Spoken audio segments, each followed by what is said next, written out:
Welcome to Supercool, the show about extraordinary solutions that cut carbon and improve modern life. Each week on Supercool, we go behind the headlines to pinpoint the stories and data accelerating the low-carbon economy in towns and cities across the U.S. and around the globe. I'm your host, Josh Dorfman. Ever since coming up with the idea for Supercool earlier this year, I've been wanting to speak with our guest today, Marshall Gobuty. Marshall and his company Pearl Homes have built the most groundbreaking community of single-family homes in America. It's right on the Gulf Coast, an hour south of Tampa, in the town of Bradenton. It's called Hunters Point, and it's the first residential development in the world to get a LEED Zero Energy certification from the U.S. Green Building Council. 31 homes are built, 55 more are on the way. So many things make these homes and this housing development extraordinary. For starters, no one who lives there has ever paid an energy bill. Each home is equipped with solar panels and battery storage that provides for all the energy needs. Second, these homes are extremely energy efficient. Where walls in normal houses are built with 2x4 studs, these are built with 2x6s and filled in with 6 inches of foam insulation, so they only require minimal amounts of energy to heat and cool. Having super thick walls is one key strategy that makes these homes capable of standing up to Category 5 hurricanes. The other strategies, as we'll hear about today, have to do with how the entire community is conceived and developed, along with other home construction techniques. Given their geography on the Gulf, these homes are built in harm's way. People love living on Florida's coastline, and that's not going to change. But while insurance companies are pulling out of the state, frequently leaving homeowners without options, residents of Hunters Point have no problem obtaining insurance at normal rates. One would probably imagine that the developer behind these houses would have decades of experience in residential construction and master plan communities. One would be wrong. One might also think that the renegade who built this zero energy community is a longtime, die-hard climate champion. That too would be a mischaracterization. And one might guess that someone creating this much disruption in the housing industry is a take-no-prisoners Silicon Valley type at the outset of his or her career. That too is off base. Marshall completed his first residential development in 2015. At the time, he was 53 years old. Early in his career, he made his living in the clothing industry, building a private label brand called Arizona Jeans, which became one of the most successful brands in JCPenney's history. Yet the U.S. Green Building Council named Marshall Power Builder of the Year for 4 years in a row, starting in 2016. In 2019, they awarded him Lead Visionary of the Year. That was for Marshall's first ever master plan community called Mirabella, which was the first such community to achieve LEED Platinum certification, one of the highest marks of sustainability. I finally tracked Marshall down and got him to agree to come on the show to share his story. And it's wild. One note before we jump in. I'm speaking with Marshall just a few short days after Hurricane Helene has brought tragedy to communities from Florida up through Georgia and South Carolina, all the way north to North Carolina and Tennessee. At moments like these, it can be difficult to think about solutions for building a better tomorrow when so many are suffering today. But what Marshall has accomplished at Hunters Point is extraordinary. It's a story that needs to be told again and again, because the more the benefits of building a resilient, zero-energy community are understood and the techniques studied and emulated, the faster the super cool future will arrive. Here's my conversation with Marshall.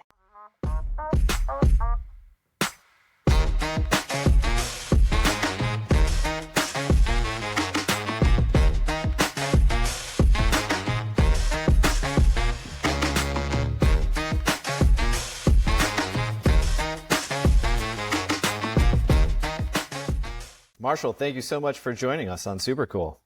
It's great to be here, Josh. Thank you for inviting me. All right, well, we've just come out of a tragedy. We're still in it. Many communities, of course, are still suffering from the impacts and will be for some time from Hurricane Helene. But I do want to start there and hear how Hunters Point weathered the storm, knowing that influenced so much of how you thought about development in the first place down in Florida. So what's the state of Hunters Point today post Hurricane Helene? So this is our third hurricane that we've gone through. Just, as we build more homes, there's more homes to be potentially damaged. But so we have 31 homes that are up. I'd love to say that it's all the research and development that we did. It's all the advice that we took from people that are 80 years old that have done this so many times and say, this is the way to build it if you really want to be safe. And so we took that advice and we really applied. And then when it came to like the biggest decisions of the code for our fill for the home's height was 3 feet. And my engineer said to me, you know what, let's add some of that. And it's not cheap because at $1 million a foot for fill on our site, we went up to 7 feet. And we came through, I've got a great video where at 11 o'clock at night, it was the high tide, and that was the big fear. So the surge came up and it covered the docks, and it got about 8 inches, 10 inches on the street at 11 o'clock. And the homes were completely still, like 8 feet away from water.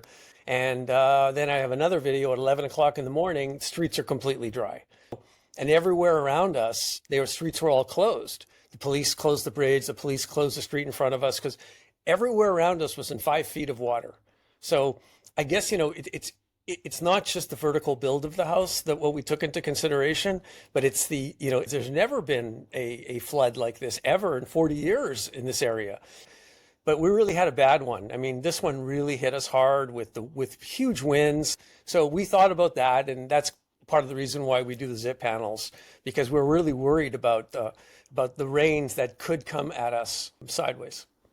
Wow. Okay. So Hurricane Helene hits. This is the third hurricane that's hit Hunters Point since you've been building houses there. Yes. And you've designed the houses to withstand hurricanes. Of course, we're going to talk about all of the net positive energy benefits and other things that have gone into these homes, thinking about what you've called the green print, right, for future master plan development. It sounds like this really comprehensive approach to master planning, right? When you think about, okay, we're going to go build 86 homes. We're going to do it essentially on the Gulf Coast, and they're going to be exposed to extreme weather, but people want to live here. It's a beautiful place to live, all the amenities, all the lifestyle. How do we do this in a way that is going to keep people safe in their homes, able to get insurance, able to live and enjoy the quality of life they want, recognizing that we're dealing with a changing climate, and then also do it in a way where we minimize impact, right? So that's what you've set out to do with Hunters Point. And today, we're talking to the week following Hurricane Helene. The power's on. Did it go how you was hoping it would go in this kind of extreme situation? You touched on one subject, climate change. So that's the big delta, right? The big delta is that we have climate change. And anybody that wants to say we don't, I welcome them to come out and spend a hurricane season out with us. It's really that dramatic. Between temperatures, the ice melting, and these hurricanes that are much more than they have been in the past. So how did it end up? The way the homes operate on a normal day is that the PV, the solar panels, take the power in. They charge the battery, get it to 100%, and then the excess power is sent back to Florida Power and Light, and the homeowners get a credit for their use. And so they're actually, it monetizes the battery, which is great. So, sunset, 7:30 comes around, boom, there's a sensor, the battery clicks on, we disconnect from the grid, and then we run the battery all night. Now, there is a little bit of, you have to say, okay, let's not cook 5 turkeys today. Let's not have 10 showers. Let's manage the power. When the power was out in the entire area, like 1 million people in our area didn't have power, and we were one of them, of course. And at sunset, we came on. And that was really something great, because now the homes were operating all night. And we were on the verge, like, what if it did, Murphy's Law, what can go wrong will go wrong. So that one day, all of a sudden, the batteries aren't going to work, right? We got to figure something will go wrong. And it really was great. Some of the screens and the lanais, were damaged, but no water penetration, which is really something we thought about. Water is the arch enemy, right? Well, it's the worst thing that you can have. And, that was one of the thoughts where we did a standing steel roof, because the PV panels are able to be connected to the lip that stands up, And what that does is there's no penetrations through the roof. Because if you imagine if you put solar panels on a regular clay roof, like which Florida is almost all clay, you're breaking, even going up there, you're breaking 10 of them. And so you're going to cause a potential leak. And we got some trees to clean up. I approved some, like 51 different trees had to be, plants had to be replaced. Because salt water, this is something I did not know, that salt water absolutely kills grass. And salt water kills trees. And so it's amazing how the water was up for only 5 or 6 hours, and that area of the grass has turned completely brown. You can see where the water came up. And it came up pretty high, but far away from the homes. So what we've learned from this is that the stabilization will be to educate the homeowner when we do have the hurricane coming, to go ahead and start to prepare. So turn off some of the power that you're not going to be using, because the more that they manage the power, the longer the power will stay on. And we've done that where it's lasted 10 days. But if, all we really need is 3-4 days, because by then the power should be back on. And we also learned, something very interesting is that, we have a Sonnen battery. And Sonnen has installations, all over Europe. They have 120,000 installations. And they told us yesterday that they were watching our numbers, and they said that our home is insulated so well, they've never seen such a small draw on the battery and keeping the house cool. And wow. So that was something we just learned that yesterday. We knew we did a good job with that, this thermal insulation that we created and like a Yeti cooler. If you cut it, there's plastic on one side, there's styrofoam in the middle, and plastic on the other. So, we have cement hardy board, then we have zip panels, which are all taped, which are 5/8 inch wood, which normally people would put Tyvek plastic there. So we've got the 5/8 inch zip panel, which has got, black taping all over it. So the seams are all taped. And then we have the framing, and then the other side of the framing, we have 6 inches of closed foam cell. So instead of doing a 2x4 for the framing, we use 2x6s. So what we've done is we've just created this tight home that is very strong. And from a strength perspective, the first floor, we did concrete block. And then we decided not just to do concrete block, because a concrete block, they're on top of each other and they stick together, but we completely filled them with concrete. So we really have a concrete base that goes all the way down to the footers. So the resiliency is connecting to the sustainability. And in our market, resiliency is as important. From a homeowner's point of view, the world's going in the green direction, and the world's going to change, and we all know that's happening. Just by looking at the cars on the road, you can see the world's changing. But we really didn't see it in our business. And so that's why, I really want other people to take this technology and use it, because it's great that I can do it in one place, and we do have a single family community coming up after this. We'll apply the same ideas, but it'll be for rent. So it won't be an expensive proposition for someone, because buying is, we noticed when interest rates got up to 7%, buyers stopped buying. Whereas if you can have a home and they can experience sustainable and resilient living for rent, with the way costs are and inflation, I think that we found something interesting. That's our next project. So let's drill into that and break that down a little bit. The Sonnen, the battery company, looks at the numbers of what's going on in the homes at Hunter's Point and says these homes are so well constructed, so well insulated. You mentioned like a Yeti cooler, right? When the power shuts down, the batteries come on. But the draw on the HVAC systems is so minimal because you've designed a home that is so thick and well insulated. So that's one, right? Two, because you do that, because you, instead of using a 2x4, so having a 4-inch gap to fill in with insulation, you go to a 2x6, you put more insulation in, you make the walls thicker. That then helps empower the resiliency of this community and these homes to withstand, you mentioned horizontal winds and hurricane force winds, right? So that's kind of goes back to one of the things I was thinking, Marshall, when I said, like, as a master planned community, thinking through, okay, let's elevate the height, let's deal with water, let's deal with wind. You're describing something where all of these systems tie together to really deliver this full gamut of benefit, right? Yes, and I, this is where the application in the next community where it's for rent, because right now, like it's not a problem, but the barrier to entry is that these houses aren't, they're not $500,000 homes. And the only reason why they're not is land cost. So it's not the vertical construction cost, it's land cost. Because we're surrounded by water, we have docks all around us. You have to pay for that. But if we didn't have to pay for that and we could be inland, then the price of the home it's not going to be a barrier for entry. And I do want to touch on something because you made a good point. Working with the county, obviously code is a big deal and you have to, beat code. And, my line for, I met code. Well, great. So you don't go to jail. Like, great, buddy. What did you really do? We have to have blow door tests as part of just the code. They have to check it. And it's between 5 and 7. If you're 5 to 7, you pass. We were 1.25, which means that they were blowing air throughout the house, but there was nowhere for it to go. So the air, unless we put the vent on, there was no air getting out of the house. So they failed us. They failed us for having too tight a house. So we went back and they changed the rules and they allowed us to be able to hit 1.25.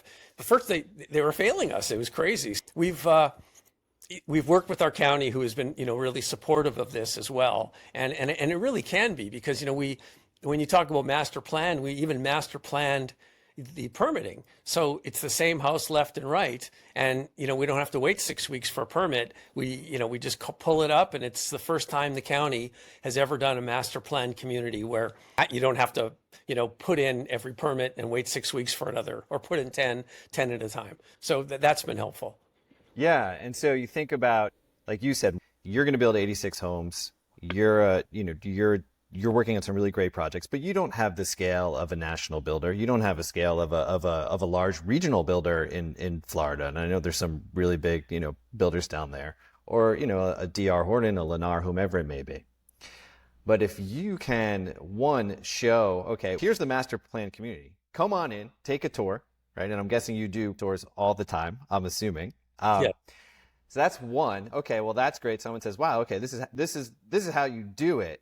But this other piece that, unless you're really in this industry, right, and you're building homes or building these communities, getting through code, getting a county to sign off, right, getting a inspector to understand the innovation and approve it because it's innovation, it's new, it hasn't been done before in an industry that is changing, right? Home building is evolving, but Yes. It's really kind of one of the last industries that has to change, right? It's been doing things for pretty much the same way for a really long time. So you're breaking down barriers. It's not just about, hey, check out this house. It's net positive energy, right? These homeowners don't pay energy bills. That's awesome, right? But it's the whole systems thinking of, here's how we really are going to break down the barriers to enable the next developers, after Pearl Homes to start to build this way too. Is that how you think about it? Yeah, and that's why we've had some national builders come and, we show them everything, completely open it up. Like we worked with the University of Central Florida, FSEC, the Florida Solar Energy Center. And they were the ones that, I approached them 8 years ago, and they looked at me, and they're all probably 55, 60-year-old guys, or 45 to 55. And they were looking at me, and I could see I was like getting like they were just taking the meeting. And I said, I'm serious about this. And I took my phone and I said, like, this is what the size will be. We just need you to design it and choose the battery. And how do we do it? They said, if we had $1 for every guy that came in and told us that, we'd be all millionaires. And of course. So we actually followed their plan, listened to the people. It's just so important. And I guess because, I've been in this for 10 years, it's not like I've been in 30, that we try new things and listen to, it's like you got to get to be 60 to listen to older people that have lived through things. 35-year-olds don't listen to anybody. But, when you're 60, might as well talk to a guy that built Tampa Stadium when I'm trying to figure out how I can get my footings so that the footings can go further in the ground. And so our specific contractor that's our been with us through 2 communities, he's 80 years old. And he said, you know what, instead of the 12 by 12 footers, and instead of going down 12 inches, let's go ahead and connect them and put them 36 inches and make them 24 by 24. And then connect the rebar to the concrete block that's going up that we're filling. So these kind of ideas where we kind of have this whole home that's connected to the ground is something that it's not big cost. It's just It's just to do something a little bit different. And trust me, we fought him a lot to do this. It comes out that it worked great. And so the idea would be, and we would love it because Meritage is an amazing home builder. They touch this. They kind of come in and touch what we're doing. They do great insulation work. They do solar, but they build 7,000 homes a year. I went to college with the guy that started it, so he was helpful. And when I called him one day and I said, it's funny, I said to him, "Hey, Steve, I'm thinking about doing this," and he said, "Okay, I got a couple good guys for you." And I said, "Okay, but I want to do lead." He says, "Whatever you do, don't do lead." And I thought, wow, damn. Why? And so I know why. It's the hardest thing to do. And, National would never, they would get stuck with the third-party inspections that happen. We have them probably 10 times during home construction. So that was how we got into the USGBC. And now we only know one way to build. And it's all about the verification. Because if you think about it, if you're going to go buy a home you want to move to a new area, even if it's a second home you're going to invest in, you don't necessarily know the developer, the builder. One time, a lady at my last community, the mayor came to see me, and he was the assistant mayor. He was a great guy. And I'm sitting in his truck, and I see this lady in a bikini that's 70 years old with a dark tan running because she saw me. And I'm thinking, "Oh, Barbara, don't be running with a bikini." And so she comes up to me and goes, "I'm so mad at you." She said, "That nice young man," and she's pointing to a guy a third-party inspector. He doesn't work for LEED. They hire him to come do third party. He said, "That young man told me that you didn't put the insulation in the roof properly." I said, "Barbara, that's a good thing to do." No, in the garage, specifically the garage. And I said, "That's a good thing because I could put cat hair up there and you'd never know." So you want to have someone verify. We call the insulation company. They'll come and fix it, and then we get the LEED certificate. She said, "Oh, so it's a good thing." It's a very So the verification for me is a big deal. And that's why, the next one, when we do 720 homes, of course, not going to happen overnight, but that's going to be a challenge because when you do multifamilies with the USGBC and LEED, you can sample. You can do every seventh home. Or if you have Starbucks and you want to make them LEED, so 1 out of every 25 franchises. You want 25 stores, you have to actually third-party inspect. But for homes, it's every single one. And so it really keeps you on your toes. And I can see how if I was a national, I would say, nope, not doing that, because they're all about performance in quarters and meeting their numbers, and it would delay them. So that's part of my challenge because I really do believe in the USGBC and LEED. There's also the Global Net Zero GFN, which is Mahesh, is the former president of the USGBC, started his own. And he is absolutely like a genius. He's the one that motivated me to do this in the first place. And so verification is really important. So that's what I think the big difference is between us and everyone else. Yeah, that makes sense. That makes a lot of sense. And it's interesting that you bring that up. When I look at the USGBC numbers or the LEED certification numbers, and you say, okay, well, here's an organization that's been around for many, many years, and then you look at the percentage of homes or commercial buildings or apartment buildings that are actually LEED certified, it's still a relatively small number. But I take your point. Yeah. One of the things, though, that I want to focus on is something that you said about, starting as a developer later in your career, right? You said you've been at this, let's say, roughly a decade, but not 30 years, not for your career. So one, as an entrepreneur, you come into this with fresh ideas. You're not tied to industry norms. You didn't grow up in the industry. In some respects, that can be a positive. But like you said, many people show up knocking on doors and saying, "Hey, I want to do this." People, and people in the industry kind of roll their eyes. So they're like, "Yeah, you and 1,000 other people who end up going away," right? They don't do it, right? Now, the other thing you said, though, is that you were willing to listen to whoever the experts might be, because I will take this that you are, anyone could do that, but someone who maybe has gone through an entrepreneurial career, and we're going to talk about that in a second, and is a little more seasoned to say, you know what, maybe I should just listen to the experts, whoever the experts are, and isn't maybe younger in the career and says, I have all the answers, which is a stereotypical sort of Silicon Valley, at least like stereotype, right? That young entrepreneurs, and there's plenty of examples, Katera and others in this industry that have absolutely blown up. Some would attribute at least some of that to the hubris of thinking you have all the answers. I think that's really interesting. And so what I want to understand, Marshall, just for a few minutes is, like, where did you come from, man? I mean, like, because I'm reading your background, and you worked in the garment industry, you worked in furnishings, you worked overseas, internationally, like this is not your first rodeo. So just give us some insight into your background, and what you think maybe from your background kind of informed, or how you kind of arrived at, hey, we're going to do Pearl Homes, we're going to do Mirabella, we're going to do these types of apartments. And eventually now you get to Hunter's Point. Obviously you're getting tons of attention on that. You've got more coming, you're doing cool stuff, but tell us some of that backstory. It's very interesting because I obviously I when you're I really the difference is if you're 35, I repeat, you really think you know everything. When you're my age, you actually you'll save yourself losing more hair and gaining more wrinkles if you really consider what other people say. And so, but even talking to the president of Meritage at the time, giving me direction, it just something I wouldn't have done at 35 because I knew all the answers at 35. And, I came into this thinking, when Steve said to me, don't do lead, that was like, okay, well, maybe there's something in that, maybe there's a reason why I should do it. I guess there's a word out of naivety, you do things because you don't know how difficult they really are.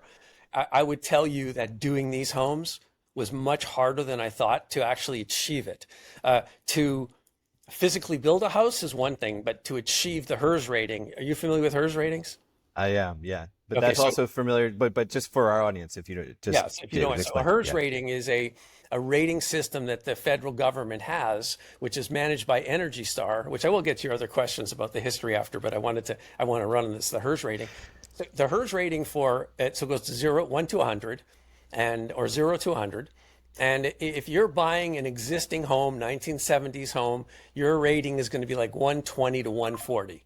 That's how much energy you're using. If you buy a code compliant home that's just code compliant, you're about 95 to 100. Our lead platinum homes that we built at Mirabella and most of Meritage type homes come in 60 to 64. The Pearl home at Hunter's Point came in negative 13. Negative 13. What does that mean? 13. What does that mean? That because we're generating more power than the home consumes.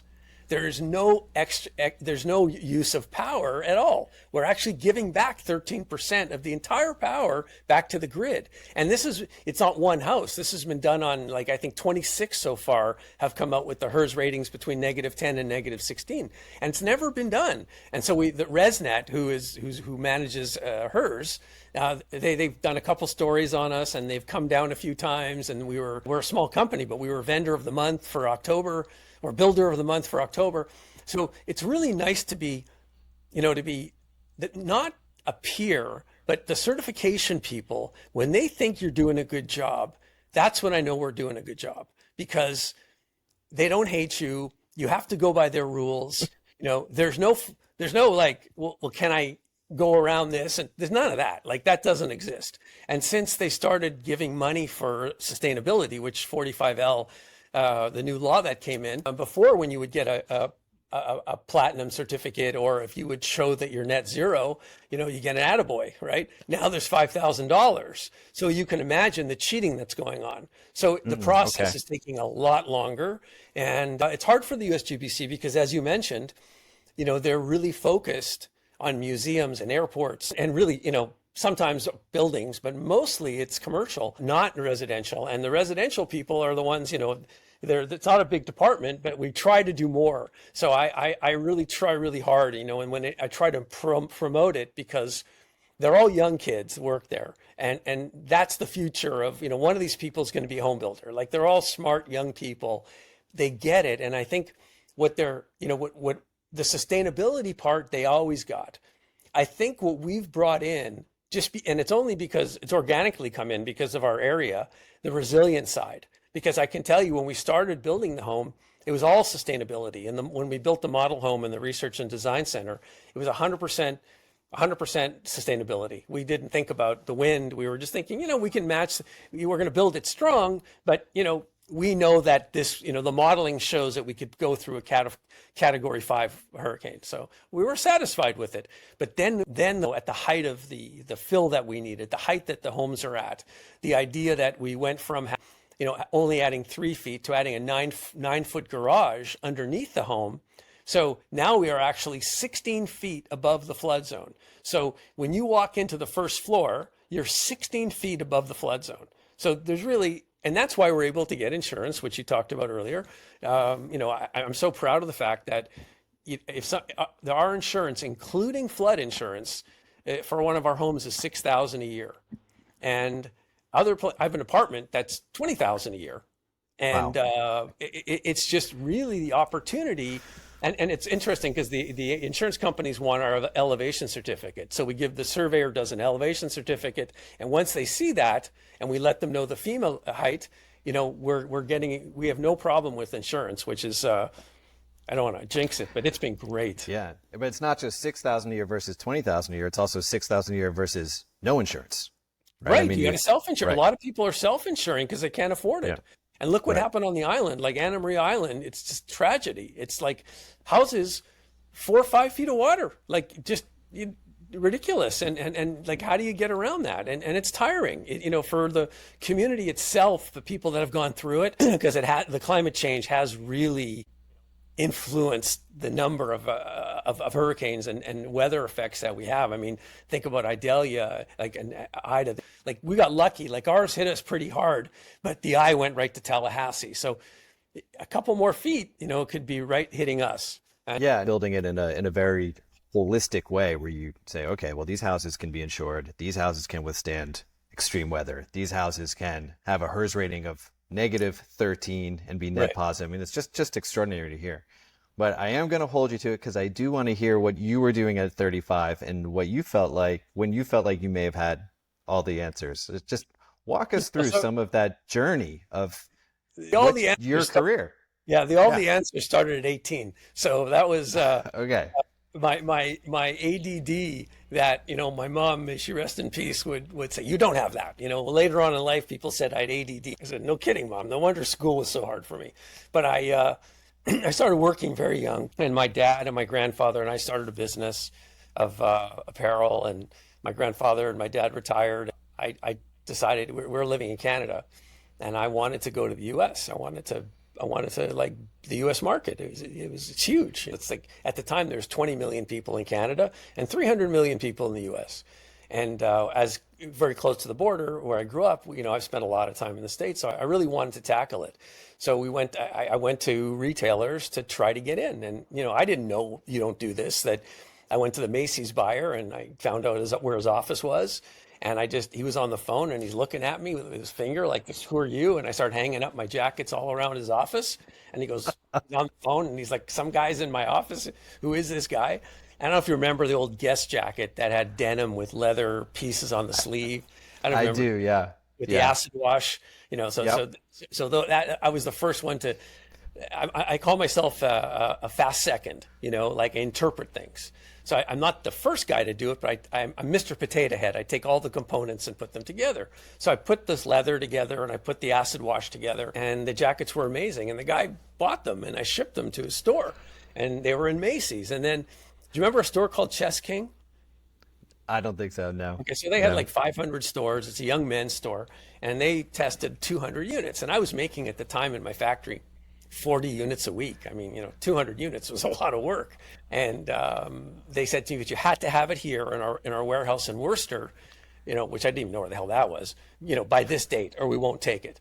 So we were late in making them. My wife and I, we were flying. We took Northwest Airlines and we checked the 200 units as baggage. They would let you do that in those days. Oh my God, that's rented amazing. rented a minivan, and I was driving to Worcester, but I couldn't find it. There's no GPSs in those days. You had to look at a map.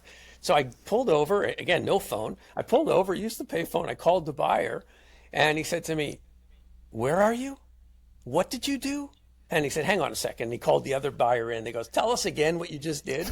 And he said, "Don't worry about it. We'll pick him up on Mondays." Doing that helped. And then I got very lucky with the JCPenney company. They started to go to private label.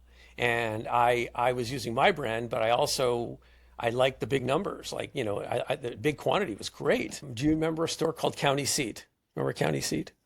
Nope. another Don't big remember that either. chain store. So they tested like 200 units, 50, 50, 50, four styles. And the buyer was a great guy. He passed away, and vice president, he called me to come to Dallas. So I sat there, and he says, okay, we're ready. And he says to his general merchandise manager, okay, tell him.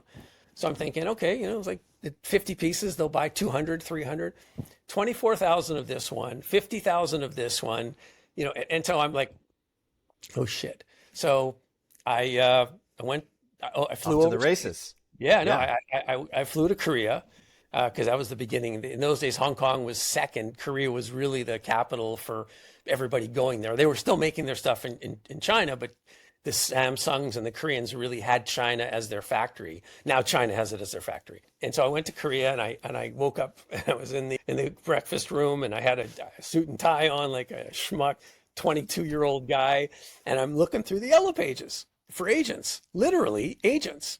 And this guy sitting across from me, and he's like stuffing his face with food, and a perfect garmental from New York or LA. And I said, I'm looking for an agent. And he starts laughing. And so we talk a little bit. And then, anyways, I spent time with him. He introduced me to so many people. He ended up coming to work for me years later. And then I got really lucky with the Penny Company because I saw that they were going private label. And, at this stage, the China factories, like the owner, when we were negotiating, the owner, if it's yes, it was 2 hammers on the table. No was 1, right? This is no English whatsoever. And where was his son? Where was his daughter? In the US going to college. So one day that kid's going to come back, and they're going to sell directly to JCPenney. So they don't need me in the middle. And I saw that writing on the wall, but I really got pennies up to a big number. Most importantly, we were the vendor of the year, I think 3 or 4 times. And I even had my own pass to the company. It was like family, like they were just amazing. Of course, now their sales compared to what Amazon does is a joke. But I got really lucky with the Penny Company, and we made this brand called Arizona Jeans. And we ended up selling it to them in the end. I was able to do huge amount of like volume business, like 400,000 units of one style. And it was just great. It was just that big numbers, and we really enjoyed that. And we were a great vendor to Pennies. And then I just saw on the writing that all these kids were coming back to work for their fathers, and the factories were huge, and there was no reason for us. We did the designing, but they could hire a designer as well. And so I sold the company, and I exited that, and I stayed and grew up with my kids a long time. And then I got into a couple other things, and because I was in China and my friends were buying hotels and I was investing with them in these hotels, I realized that, they're buying from these people. Like I said, what was the price for that? And they were telling me, like, that's crazy. What's the price for that? The bellman holds those gold luggage carts, right? Yeah. So those things are like $110, but hotels pay $1,200 for them. Like, it's ridiculous. So okay, my price is $240. So I ended up doing that with chairs, with plates, with furniture, with case goods case goods means everything in the bedroom, like the frame of the bed, the drawers, even the artwork I did. And they had one piece of artwork. It was funny. It was a glass. It was amazing. It was a blown glass piece. And it was probably 24 or 36 inches high. And it was really beautiful with colors. They wanted 2 in each room. And they were paying $500 each. I didn't know anything about glass, right? But I went all over China, and I found somebody, and we made them for $50 each, and we sold them to the chain at 200 or 150, and we made great money on it, of course. But I really enjoyed the sourcing part. Wow. And we've taken that even now in our homes. We directly manufacture all of our sinks, all of our toilets, all of our countertops, lights, all our lighting, because we want to make sure it's truly Energy Star, because people just stick a sticker on something and they say it's Energy Star. And we've really taken the items that we can use and bought them in bulk ahead of time, because COVID taught us a big lesson. There's no supply, and that helped the home building part a lot. It's an added cost, but it does, increase your efficiency when you're not standing there waiting for your toilets to arrive, because our toilets are really special. And it's funny, when I show someone the house, I think to myself, I'm really showing them the slow close toilet seat, but I really do, because I'm proud of it. Because if you go to any other home and you put the seat down, you hear a smash. When you go in our house, you just see it slowly come down. And it's a 1.1, 1.6. So if it's number one, you're only using 1.1 liters. If you're going to do number two, you do hit the other button, so it's 1.6. So management of water is a big deal, and I think that's something for the future that I think we can all address in a much bigger way. Let me jump in for one second here, Marshall. So, just for some context, I spent some time in China. I worked for a company called Kryptonite Bike Locks in their factories in Nanjing and Hangzhou and Guangzhou when I was in my 20s. So the sourcing thing, yeah. So I have a sense of what that's like.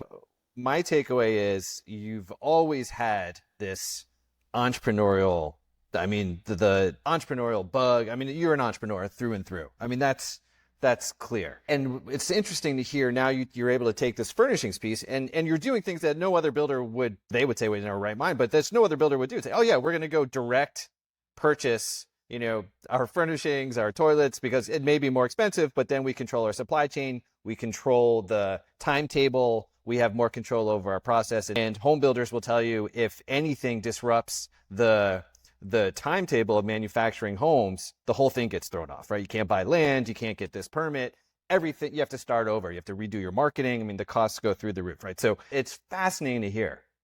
When did it trigger for you through this journey to say, we've got to start thinking about sustainability? And when did that, was there an epiphany? Was there a moment? How did that come about? It started with when because I was thinking, what would people think if they're coming, like, who are you, guy? Mirabella was a 55 plus community. They're not kids. They've lived their lives, and they're looking at me like, how do I know you're going to give me? I'm going to give you money. How do I know you're going to deliver it? You could be a great guy, no problem. And then I went to the verification part. That's why I really went to the USGBC and LEED, because it's hard. And they verify everything. I can say to people, I have a third party inspecting, during construction, and we have sustainable homes, because to be LEED, you have to be sustainable. That's us. It's more important for us that we're known to do something right in home building. Because in Florida, previously, it's like, oh, you want how many windows? Do you need a door here? People would come to Florida and buy a house, and like windows were an option. It was like, it's not like you had a completely set home. And so I really thought that the opportunity was there to be able to say that we did our whole community LEED Platinum. And then when I met the president of the USGBC, he was like, oh, wow. Like, he flew down when we had our 100th home, which I thought that was impressive that, big company, he comes to our 100th certificate.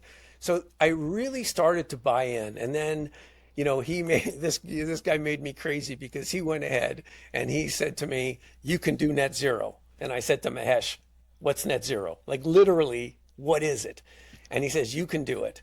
And so I think it was something that I wanted to do differently, because I do want my grandchildren to see that I've done something. They see my jackets. I buy them on eBay all the time, really cool Arizona stuff, and they wear them. And it's neat. It's kind of cool to have that. And when I take them through the community, it's a pride factor. But the naivety of trying to create a net zero community was something that I think if I knew what I knew now, I probably wouldn't take that challenge, because everything is new. The battery is new. The way you build a home is new. Nothing's cookie cutter. And on top of that, we had COVID, which completely messed everything up, and people were just cheating left and right. And it was just a terrible time. Home buyers were getting killed, and we were getting killed, and vendors were just making money. So it was a very hard time. And so that's why we started to adopt those principles. And now there's just no other way to do it. So, when we look at the single family rental community in the future, that's going to have the same components, because, that's our opportunity to really make a difference in a footprint of the business. What's so interesting to me is that you decide you're going into development, you're going to build Mirabella, you're going to build this master plan community. And then someone says, well, who is this guy? Or you're starting to think, well, what's my credibility here? Right. You say, okay, well, let me go look at, if I do this LEED certified, it's not about Marshall's credibility. It's about, here you go. Here, this is certified. The home speaks for itself, right? And it's built to this sustainability standard. And that gives a buyer confidence. And so that's this is the first time I've actually heard. There's so many paths to people and companies embracing sustainability. It's the first time that I've heard this path in. It makes sense to me. And then what you're saying is you're doing it, and so along comes the USGBC, and they say, "Well, Marshall, you're the one who's going to do net zero, right? And you're the one who doesn't know enough to say no, right?" That's exactly it. No, really, amazing. because we built the home inside the warehouse research and design center, and to get net zero, we had to operate it for 18 months because 12 months, every month is different temperature, but then they want to see 6 more months after 12 months to see that the previous numbers were correct. So we got the certification after 18 months. So that was a long time, to run a house just to get certification. And then they have a green build, it's called. They have a conference every year. And Mahesh said to me, "Are you going to be at my speech? Obama's going to be there after me." And I said, "Yeah, sure." I wasn't planning to go. And I guess I said, maybe you need to fill the room up. I didn't know what the hell's going on. So I get there early and I'm sitting in front and I'm sitting there, got my phone beside me, and the room fills up and I'm right in front of the podium because I wanted to see what he was going to say. And of course, now he's got the Steve Jobs, he's walking around with the headset. And he says, "And here is the first net zero home in the world." And he spent 3 minutes talking about our home with pictures and video. And it was amazing. And I've got it on video. I grabbed you could see the video. I scrambled it because I didn't even know he'd be doing it. So I took it, but you can see me scrambling to get it up because I had no idea he was about to do that. So that's the pride factor. And I think, I know this will be in 20 years, this is going to be the norm. It just has to be because climate's not going to change and people are going to demand. They're going to demand lower utility bills. The utilities are just our enemy. The utilities don't care. It's just like free money for them, no matter what. Because even in Florida, like Florida Power and Light, they should store their power in our batteries and then take it back the next day and pay the owner for storage. But they won't do that yet. The trade-off for what we generate and give back to the utility, we have to pay for 18 cents, 20 cents sometimes. Sometimes you can buy it for 1 cent, 2 cents off hours. So they make us, we can only sell it back to them at whatever we buy it for, because our system will allow us to buy it off peak hours. So we can get like a 1-2 cent kilowatts in the middle of the night because it's dead time, but the utility makes us pay 12 and then they credit us for 12. So yeah, it's a little different conversation, but it's well, I suspect if anyone is going to continue to maybe move the needle on that, you will have a hand, hopefully, in seeing that done. But Marshall, I just want to thank you for taking time today to speak with us. You're clearly such a pioneer, such a fascinating journey that you're on, and I really appreciate the work that you're doing. Thanks, Josh. I like you, and I appreciate you getting the word out. And then maybe somebody's going to say, "I'm building 6 houses. Why don't I build them this way?" And exactly. We're very happy to do that. Wishing you just continued success. Thank you. It's great to speak to you.